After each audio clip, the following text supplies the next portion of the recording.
Hi friends, तो आज मैं आपके लिए फिर से एक टॉपिक्स लेके आया हूँ जिसको आपको एक्सप्लेन बताना वाला हूँ। तो BSc final year physical chemistry का थर्मोडायनेमिक्स 1 का जो है एक टॉपिक है डी ब्रोगली संकल्पना। ओके, तो डी ब्रोगली संकल्पना में क्या बताया गया है कि डी ब्रोगली क्या है, एक साइंटिस्ट है जिन्होंने 1924 में एक संकल्पना प्रस्तुत की, ठीक है, जिसको हम डी ब्रोगली संकल्पना कहते हैं। तो उन्होंने बताया कि कोई भी पदार्थ जो है डुअल नेचर प्रस्तुत करता है, जैसे कि वो जो है कभी कभी कण की तरह व्यवहार करता है तो कभी वो वेव की तरह भी व्यवहार करता है, ठीक है। इस प्रकार से डी ब्रोगली ने इसके बारे में जो है इक्वेशन प्रस्तुत किया, ठीक है, जिसे हम डी ब्रोगली इक्वेशन भी कहेंगे। तो सबसे पहले हम देख लेते हैं कि उन्होंने बताया गया कि कोई भी पदार्थ होता है वे जो है कण तो होता ही, उसमें कण होता है, कण में इलेक्ट्रॉन प्रोटॉन ये सब, तो वो जो है कण की तरह व्यवहार करता है। लेकिन वो जो है उसमें जो गतिज ऊर्जाएं पाई जाती है जिसके कारण वो जो है हिलता रहता है, मतलब कि मूवमेंट करता रहता है, तो उसमें क्या होता है वो वेव की तरह जो है शो करता है, ठीक है, वेव की तरह, अर्थात उसमें जो है आवृत्ति, आपका तरंग दैर्ध्य, आयाम, ये सब गुण हो रखता है, ठीक है। इसलिए हम उसको जो है किसी कण को डुअल नेचर कहेंगे, ठीक है, डबल क्या है, डबल प्रकृति का, ठीक है। जिस प्रकार प्रकाश जो है डबल नेचर का होता है, जिस प्लांक के नियम के अनुसार, आइंस्टाइन के नियम के अनुसार, उसी प्रकार जो है ये भी कण भी जो है डुअल नेचर के होते हैं, ठीक है। प्रकाश के जैसे पदार्थ भी डुअल नेचर के होते हैं, ठीक है।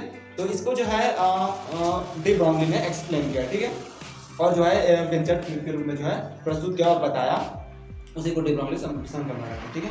तो आइए हम देखते हैं कि जैसे प्रकाश जो है प्लांक के नियम के अनुसार किसी ऑब्जेक्ट पे पड़ता है, सरफेस पे पड़ता है, मतलब कोई भी मेटल पे, तो क्या करता है उस मेटल के इलेक्ट्रॉन को उत्सर्जित करा देता है, ठीक है। इसको हम प्लांक के नियम कहेंगे। मतलब कि प्रकाश क्या करता है, एक कण की तरह व्यवहार करता है, उस कण में जो है प्रोटॉन है उसमें कुछ एनर्जी होता है, वो अपने एनर्जी को उस मेटल के इलेक्ट्रॉनों को दे देता है और इलेक्ट्रॉन जो है उत्सर्जित हो जाते हैं, ठीक है।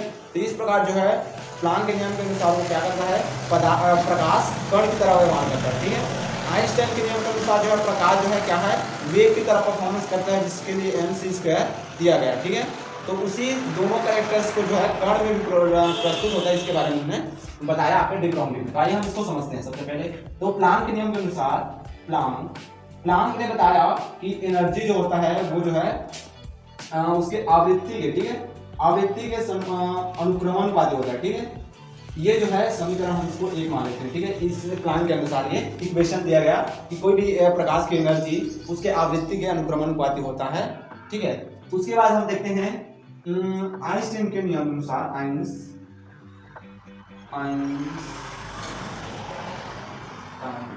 आइंस्टाइन के नियम के अनुसार बताया गया कि mc², ठीक है, mc², जहां पर E जो है प्रकाश की एनर्जी है, m जो है उसका मास है और c जो है उसका वेग है, ठीक है। तो डी ब्रोगली के अनुसार, डी ब्रोगली के अनुसार बताया गया कण के लिए क्या बताया गया आपके कि ये दोनों नेचर शो करता है। दोनों नेचर के लिए क्या करेंगे, इसको हम समीकरण 2 एक दे हैं, इसको समीकरण 2, तो समीकरण 1 व समीकरण 2 से क्या हो जाएगा, समीकरण दोनों को हम जब मर्ज जोड़ देते हैं तब हमारा E हो जाता है। तो E बोला जाए तो आपका h बराबर mc², ठीक है। तो इस प्रकार जो है इसको हम ऐसे लिख सकते हैं, h upon mc equal to mc, ठीक। आई होप इतना आपको क्लियर हो गया, ठीक है। अब हम आगे देखते हैं। तो हम सभी जानते हैं, क्या जानते हैं कि आपका न्यू बराबर होता है, अर्थात आवृत्ति बराबर होता है c अपॉन लैम्डा, ठीक है, अर्थात आवृत्ति जो है लैम्डा के अनुक्रमणवादी होता है, ठीक है, हाँ, व्युत्क्रमणवादी होता है, ठीक है। इसी मान को हम जो है समीकरण, इसको हम समीकरण 3 दे देते हैं। तो समीकरण 3 में हम जब मान को रखते हैं तो क्या हो जाता है आपका h न्यू का मान हम रखेंगे यहाँ पर, तो h अपॉन आपका c और यहाँ पर मल्टीप्लिकेशन हो जाएगा आपका c अपॉन लैम्डा, ठीक है।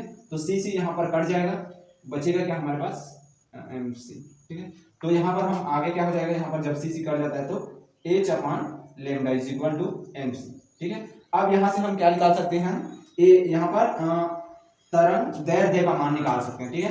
तो जब हम एच को यहाँ पक्षांतर करते हैं तो हमारा एच आपका तरंग दैर्ध्य का मान क्या निकल जाएगा, लेमडा का मान निकल जाएगा आपका एच अपॉन एम सी।